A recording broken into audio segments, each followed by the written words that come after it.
અહીંયા આપણે જાણીએ છીએ કે જેમ જેમ વરસાદ વધે તેમ તેમ પાકનું ઉત્પાદન વધે અને વરસાદ એક હદ કરતાં વધારે થાય તેના પછી જો વરસાદનું પ્રમાણ વધતું જાય તો પાકનું ઉત્પાદન ઘટતું જાય. બંને કિસ્સામાં વરસાદ પાકના ઉત્પાદન પર અસર કરે છે, એટલે વરસાદ સ્વતંત્ર ચલ છે. એની હાજરીમાં પાકના ઉત્પાદનના મૂલ્યમાં ફેરફાર થાય છે. હવે એક બીજું ઉદાહરણ જોઈએ. ઉંમર અને ઊંચાઈ. જેમ જેમ ઉંમર વધે તેમ તેમ ઊંચાઈ વધે છે. અમુક હદ સુધી ઉંમર વધી જાય પછી ઊંચાઈ વધતી નથી, પણ જ્યાં સુધી ઉંમરની સાથે ઊંચાઈ વધે ત્યાં સુધી ઉંમર સ્વતંત્ર ચલ છે, ઊંચાઈ પરતંત્ર ચલ છે. એ જ રીતે એક બીજું ઉદાહરણ છે માનસિક તાણ અને કાર્ય સંતોષ. જો આ બેના સંદર્ભમાં આપણે અભ્યાસ કરવો હોય તો માનસિક તાણની કાર્ય સંતોષ પર અસર તપાસવી હોય તો માનસિક તાણ સ્વતંત્ર ચલ બને અને કાર્ય સંતોષ અસર પામનાર ચલ બને. એ જ રીતે ચોથું ઉદાહરણ છે ગાણિતિક તર્ક શક્તિ અને ગણિત વિષયની સિદ્ધિ.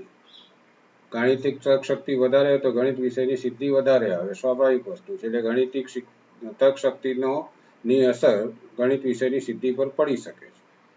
તેથી ગાણિતિક તર્ક શક્તિ અહીંયા સ્વતંત્ર ચલ કહેવાય.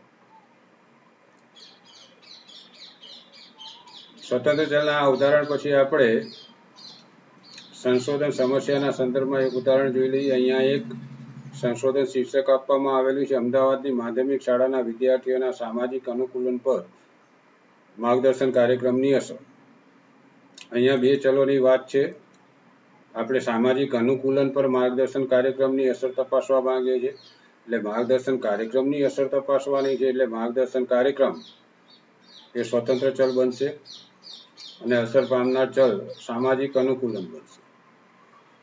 આમ દોસ્તો, આગળ વધતા પહેલા ફરીથી એક વખત આપણે સ્પષ્ટ કરી લઈએ કે સ્વતંત્ર ચલ જે તે અભ્યાસના સંદર્ભમાં અસર પામતો નથી પણ અસર કરે છે. તે નિરપેક્ષ માપ છે. તેની અસર અન્ય ચલ પર પડે છે. સ્વતંત્ર ચલ પછી આપણી પાસે છે પરતંત્ર ચલ. પરતંત્ર ચલ વિશે વિશેષ ચર્ચા કરતા પહેલા આપણે તેનો અર્થ સમજી લઈએ.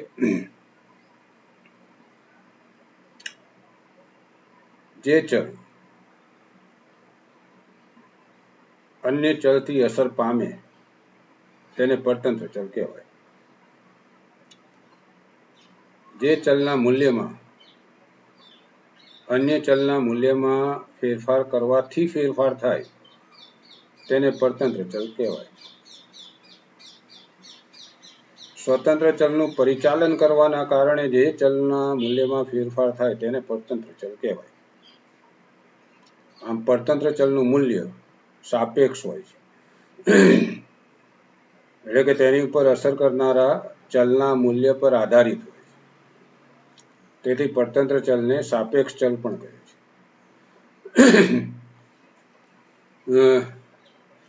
પરતંત્ર ચલની આટલી સ્પષ્ટતા કર્યા પછી આપણે તેના ઉદાહરણો જોઈએ, પણ એ પહેલા એક વસ્તુ બીજી સ્પષ્ટ કરી લઈએ અહીંયા કે જ્યારે સંશોધનના સંદર્ભમાં સ્વતંત્ર અને પરતંત્ર ચલની વાત કરવી હોય, એ બે ચલ વચ્ચેના સંબંધનો અભ્યાસ કરવાનો હોય ત્યારે સંશોધક હંમેશા આ બે ચલ વચ્ચે રહેલા કારણ અસર સંબંધનો અભ્યાસ કરવાનો પ્રયત્ન કરે છે. જેમાં સ્વતંત્ર ચલ કારણ તરીકે વર્તે છે અને પરતંત્ર ચલ અસર તરીકે. કારણ કે સ્વતંત્ર ચલના મૂલ્યમાં ફેરફાર કરવાથી પરતંત્ર ચલના મૂલ્યમાં ફેરફાર થાય છે. એટલે સંશોધન દરમિયાન આપણે આ બે ચલ વચ્ચે કાં તો કારણ અસર સંબંધ પ્રસ્થાપિત કરીએ છીએ, કાં તો આ બે ચલ વચ્ચે રહેલા કારણ અસર સંબંધની ઘનિષ્ઠતા અથવા દિશાનો અભ્યાસ કરવાનો પ્રયત્ન કરીએ છીએ. હવે આટલી ચર્ચા પછી હવે આપણે પરતંત્ર ચલના કેટલાક ઉદાહરણો જોઈ લઈએ. આ ઉદાહરણો સ્ક્રીન પર દર્શાવેલ છે. પહેલું ઉદાહરણ છે વરસાદ અને પાકનું ઉત્પાદન, જેના વિશે આપણે આગળ વાત કરી ગયા છીએ. કે વરસાદની અસર પાકના ઉત્પાદન પર પડે એટલે પાકનું ઉત્પાદન અસર પામે છે વરસાદથી, એટલે પાકનું ઉત્પાદન પરતંત્ર ચલ છે. બીજું ઉદાહરણ છે ઉંમર અને ઊંચાઈ. ઊંચાઈ અસર પામે ઉંમરના કારણે. જેમ ઉંમર વધે તેમ ઊંચાઈ વધે અમુક મર્યાદા સુધી, અમુક ઉંમર સુધી, તેથી ઊંચાઈ પરતંત્ર ચલ છે. માનસિક તાણ અને કાર્ય સંતોષમાં જો આપણે માનસિક તાણની કાર્ય સંતોષ પર અસર તપાસવા માંગતા હોય તો કાર્ય સંતોષ પરતંત્ર ચલ બને. ગાણિતિક તર્ક શક્તિ અને ગણિત વિષયની સિદ્ધિના સંદર્ભમાં વાત કરીએ તો ગણિત વિષયની સિદ્ધિ પરતંત્ર ચલ બને. અહીં એક સંશોધન સમસ્યાનું ઉદાહરણ આપવામાં આવેલું છે. સરકારી કર્મચારીઓના અનુભવ અને કાર્ય સંતોષ વચ્ચેનો સંબંધ. આપણે સંશોધન આ વિષય પર સંશોધન કરવાનું છે. અહીંયા બે ચલ આપવામાં આવેલા છે. એક કાર્ય સંતોષ એ પરતંત્ર ચલ છે કારણ કે આપણે એની ઉપર અનુભવની અસર તપાસવા, એટલે કાર્ય સંતોષ અહીંયા અસર પામે છે, તેથી એ પરતંત્ર ચલ કહેવાય. અને એની ઉપર આપણે અનુભવની અસર તપાસવા, એટલે અનુભવ સ્વતંત્ર છે. દોસ્તો આ રીતે પરતંત્ર ચલ અસર પામે છે, તે સાપેક્ષ ચલ છે. તેનું મૂલ્ય સ્વતંત્ર ચલના સંદર્ભમાં બદલાય છે. સ્વતંત્ર અને પરતંત્ર ચલ વચ્ચે કારણ અસર સંબંધ હોય છે. આટલી વસ્તુ ધ્યાન રાખીએ. એના પછી આપણી જોડે ત્રીજો પ્રકાર છે પરિવર્તક ચલ. પરિવર્તક ચલ દોસ્તો તેના સંદર્ભમાં વાત કરવા માટે આપણે સ્વતંત્ર અને પરતંત્ર ચલને યાદ કરવા પડશે. આપણે જાણીએ છીએ કે સ્વતંત્ર અને પરતંત્ર ચલ વચ્ચે કારણ અસર સંબંધ હોય છે. સ્વતંત્ર ચલમાં અમુક ફેરફાર કરવાથી પરતંત્ર ચલમાં અમુક ફેરફાર થાય.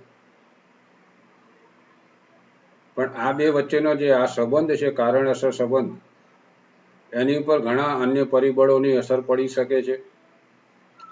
આવા જે અન્ય પરિબળો જે આ બેના કારણ અસર સંબંધ પર અસર પાડી શકે, એવા પરિબળો એવા ચલોને પરિવર્તક ચલ કહે છે.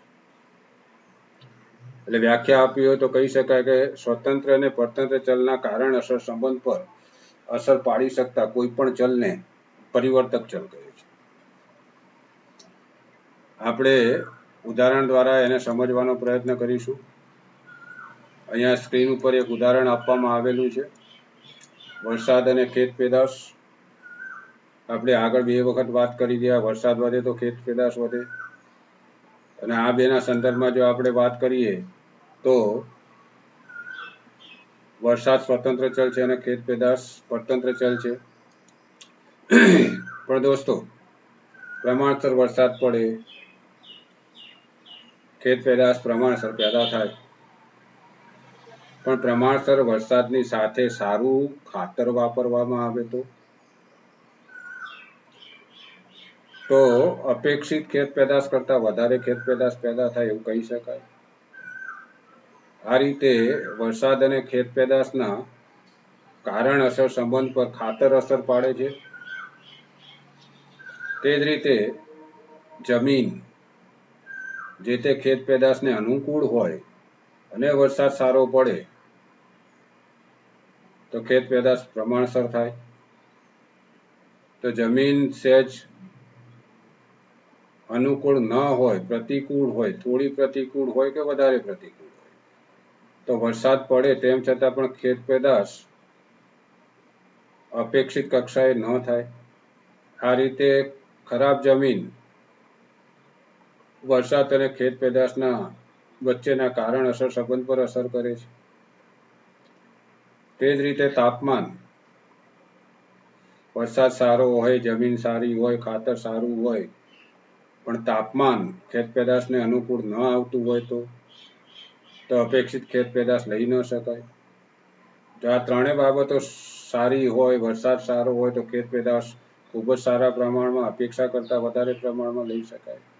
આ રીતે વરસાદ અને ખેત પેદાશ વચ્ચેના કારણ અસર સંબંધ પર અસર કરનારા આ ત્રણ પરિબળો ખાતર, જમીન, તાપમાન, આ બધા પરિવર્તક ચલ છે. એ સિવાય જમીનની સાચવણી અને સિંચાઈ ને જંતુનાશક દવાઓ આ બધાનો પણ સમાવેશ પરિવર્તક ચલમાં થાય. આમ જે ચલ સ્વતંત્ર અને પરતંત્ર ચલ વચ્ચેના કારણ અસર સંબંધ પર અસર પાડી શકે છે તેને પરિવર્તક ચલ કહેવાય. હવે આપણે સંશોધન સમસ્યાના સંદર્ભમાં પરિવર્તક ચલને સમજવાનો પ્રયત્ન કરીએ. અહીંયા એક સમસ્યા આપી છે, શિક્ષકોની અધ્યાપન ક્ષમતા પર સેવાકાલીન તાલીમની અસર. અધ્યાપન ક્ષમતા પર સેવાકાલીન તાલીમની અસર તપાસવાની છે તાલીમની, એટલે એ સ્વતંત્ર ચલ છે. અધ્યાપન ક્ષમતા પર તપાસવાની છે એટલે એ પરતંત્ર ચલ છે. સેવાકાલીન તાલીમમાં કંઈક નવી બાબતો શીખવાડવામાં આવે તો શિક્ષકની અધ્યાપન ક્ષમતાનો વધારો થાય. પણ અહીંયા તાલીમ અને અધ્યાપન ક્ષમતા વચ્ચે જે કારણ અસર સંબંધ છે તેની ઉપર કેટલાક અન્ય પરિબળો પણ અસર કરી શકે, જેમ કે અનુભવ. બની શકે કે વધારે અનુભવી શિક્ષક હોય તો તાલીમને વધુ સારો પ્રતિચાર આપે અને એના કારણે તેની અધ્યાપન ક્ષમતા અન્ય શિક્ષકો કરતાં વધે. શૈક્ષણિક લાયકાત ઉચ્ચ કક્ષાની હોય તો એ તાલીમને વધારે સારી રીતે સ્વીકારે, વધારે સારી રીતે સમજે, વધારે સારી રીતે અપનાવે તો એની અધ્યાપન ક્ષમતા પર અસર પડી શકે. એટલે અપેક્ષા કરતાં વધારે સારી અધ્યાપન ક્ષમતા હોઈ શકે. શિક્ષકની પાસે ધીરજ હોય તો ધીરજપૂર્વક તાલીમ લે, ધીરજપૂર્વક શીખેલી બાબતોનો વર્ગખંડમાં અમલ કરે તો અધ્યાપન ક્ષમતાનો અપેક્ષા કરતાં વધારો જોવા મળે. સંપ્રેષણ કૌશલ્ય, કોમ્યુનિકેશન સ્કિલ, પ્રત્યાયન કૌશલ્ય. તાલીમ લીધી હોય, ક્વોલિફિકેશન હોય, અનુભવ હોય, ધીરજ પણ હોય, પણ એને રજૂ કરવાનું કૌશલ્ય ન હોય તો ગમે તેટલી તાલીમ લે તેમ છતાં અધ્યાપન ક્ષમતામાં વધારો ન થાય. આમ સેવાકાલીન તાલીમ અને અધ્યાપન ક્ષમતાનો અહીંયા જે અભ્યાસ કરવાનો છે તે આ બે વચ્ચે કારણ અસર સંબંધ પ્રસ્થાપિત કરવાનો છે. પરંતુ આ બેના કારણ અસર સંબંધ પર આવા અનુભવ, શૈક્ષણિક લાયકાત, ધીરજ, સંપ્રેષણ કૌશલ્ય સિવાય ઘણા બધા માનસિક સ્વાસ્થ્ય, માનસિક આરોગ્ય અને સામાજિક આર્થિક સ્થિતિ ઘણા બધા પરિબળો અસર કરી શકે છે. એ બધા પરિવર્તક ચલ તરીકે આપણે લઈ શકીએ. સંશોધનના સંદર્ભમાં ખાસ સમજવું દોસ્તો કે જ્યારે સ્વતંત્ર અને પરતંત્ર ચલ વિશે આપણે સંબંધ સ્થાપિત કરવાની વાત કરતા હોઈએ ત્યારે આવા કોઈ વિશિષ્ટ પરિવર્તક ચલ દેખાતા હોય તો તેને પણ ધ્યાનમાં લેવા જોઈએ. પરિવર્તક ચલને આપણે ઘણી વખત ગૌણ સ્વતંત્ર ચલ પણ કહીએ છીએ. આમ પરિવર્તક ચલ સ્વતંત્ર અને પરતંત્ર ચલ વચ્ચેના કારણ અસર સંબંધ પર અસર કરે છે. જો કે જ્યારે આપણે સંશોધન કરતા હોઈએ ત્યારે સ્વતંત્ર અને પરતંત્ર ચલ ઉપર તો વિશેષ ધ્યાન આપીએ છીએ, પણ તમામ પરિવર્તક ચલો ઉપર આપણે ધ્યાન રાખતા નથી. પણ આગળ મેં વાત કરી એ પ્રમાણે કોઈ પરિવર્તક ચલ ખૂબ મોટા પ્રમાણમાં ખૂબ જ અસરકારક રીતે સ્વતંત્ર અને પરતંત્ર ચલ વચ્ચેના કારણ અસર સંબંધ પર અસર કરી શકતા હોય તો કાં તો એમને ધ્યાને લેવા જોઈએ, કાં તો એની અસર નાબૂદ કરવી જોઈએ. એટલે આ સંદર્ભમાં વાત કરીએ તો ચલનો એક ચોથો પ્રકાર આવે છે, તેને કહે છે નિયંત્રિત ચલ. દોસ્તો અહીંયા સ્પષ્ટતા સાથે આગળ વધીએ કે નિયંત્રિત જે ચલ પરિવર્તક હોય તે જ નિયંત્રિત ચલ હોઈ શકે. આટલી સ્પષ્ટતા સાથે આગળ વધીએ કે જે પરિવર્તક ચલ ની સંશોધન દરમિયાન કે અભ્યાસ દરમિયાન જે પરિવર્તક ચલની અસર નાબૂદ કરવામાં આવે, જે પરિવર્તક ચલની અસર દૂર કરવામાં આવે તેવા ચલને નિયંત્રિત ચલ કહે છે. તેના ઉદાહરણો જોઈએ આપણે. પણ એક વસ્તુ ફરીથી સ્પષ્ટતા સાથે કે કોઈ પણ પરિવર્તક ચલ જ નિયંત્રિત ચલ બની શકે છે. એટલે શક્ય હોય તો જેવા ખૂબ જ અસરકારક હોય એવા પરિવર્તક ચલને આપણા અભ્યાસમાં સાંકળી લેવા જોઈએ. ન સાંકળી શકાતા હોય તો એને નિયંત્રિત કરવા જોઈએ. આપણે એક ઉદાહરણના સંદર્ભમાં નિયંત્રિત ચલનો અર્થ સમજીએ. અહીંયા એક ઉદાહરણ આપવામાં આવેલું છે.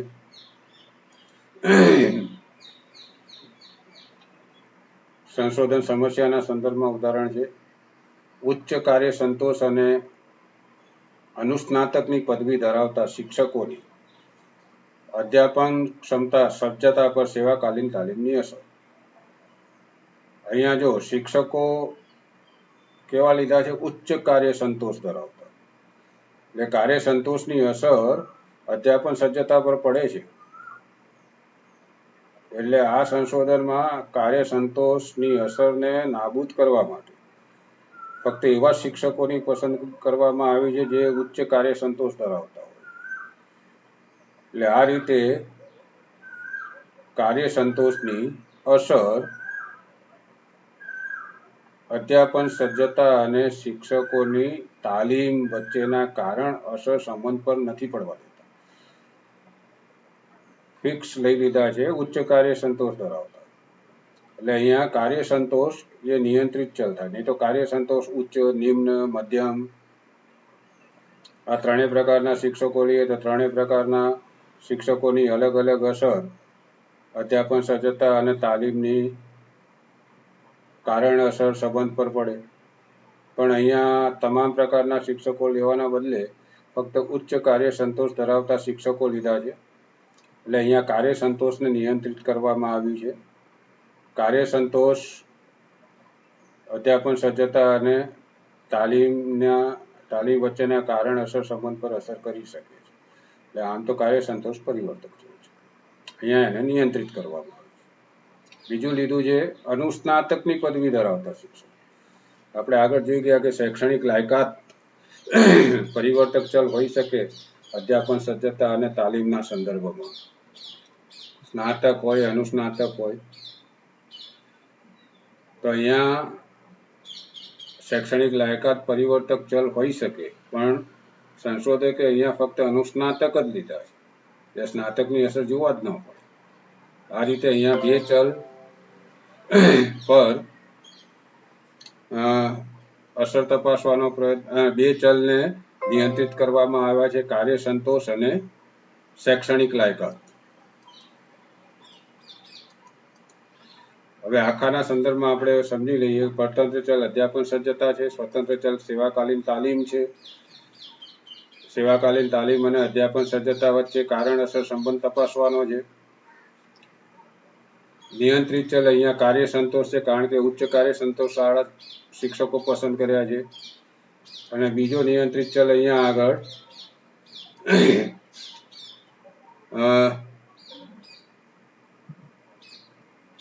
શૈક્ષણિક લાયકાત છે, કારણ કે ફક્ત અનુસ્નાતકની પદવી ધરાવતા શિક્ષકોની જ અહીંયા પસંદગી કરવાની છે.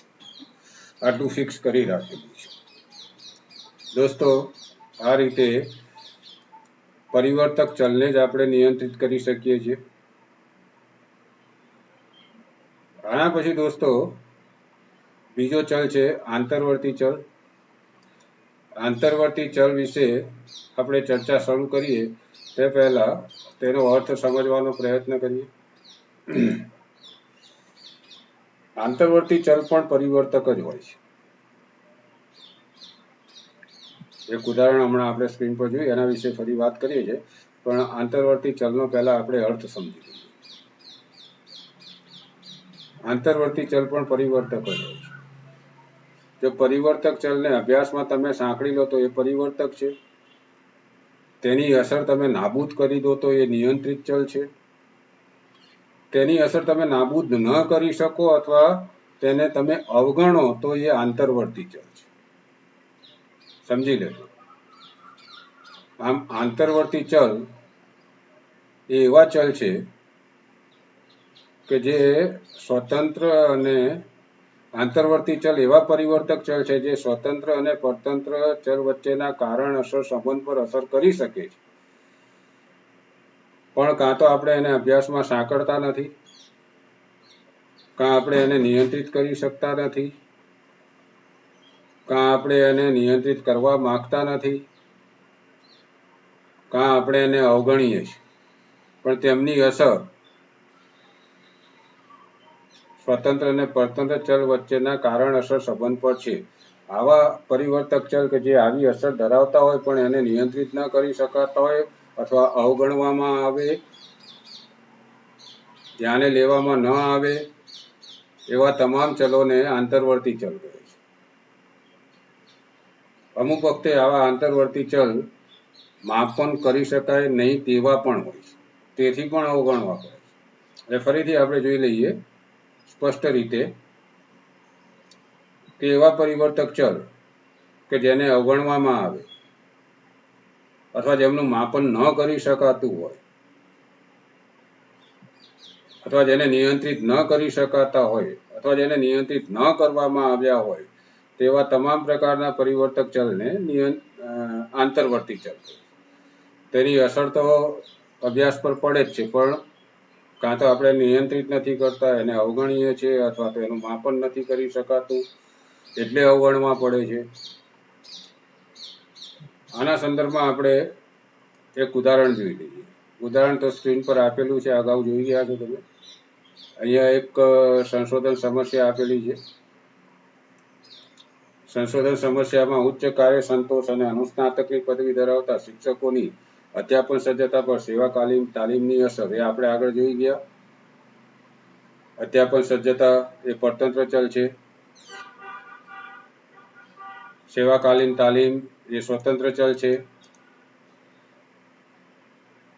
ઉચ્ચ કાર્ય સંતોષ લીધો છે એટલે કાર્ય સંતોષ અહીંયા નિયંત્રિત ચલ છે. બીજું ફક્ત અનુસ્નાતકના શિક્ષકો લીધા છે એટલે અનુસ્નાતક એટલે શૈક્ષણિક લાયકાત એ પણ નિયંત્રિત ચલ છે. હવે નિયંત્રિત ચલ થઈ ગયા, સ્વતંત્ર થઈ ગયા, પરતંત્ર થઈ ગયા. પરતંત્ર પરિવર્તક ચલને આપણે અહીંયા લીધા નથી. આ રીતે જોવા જઈએ તો અહીંયા કેટલાક આંતરવર્તી ચલ બીજા હોઈ શકે. માનસિક સ્વાસ્થ્ય તાલીમ અને અધ્યાપન સજ્જતા વચ્ચેના કારણ અસર સંબંધ પર અસર કરી શકે. સંપ્રેષણ કૌશલ્ય ને આપણે નિયંત્રિત પણ નથી કર્યું, પરિવર્તક ચલ તરીકે પણ નથી સ્વીકાર્યું, પણ આની અસર અધ્યાપન સજ્જતા પર પડે છે. આવા બીજા અનેક ચલો હોઈ શકે. ધીરજ, શિક્ષકની ધીરજ, શિક્ષકની પૂર્વ તૈયારી, સંપ્રેષણ કૌશલ્યની તો વાત કરેલી છે.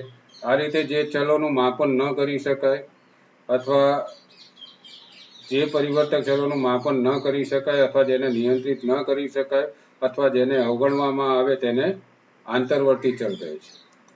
દોસ્તો, આ રીતે આજે આપણે ચલના 5 પ્રકાર વિશે ચર્ચા કરી.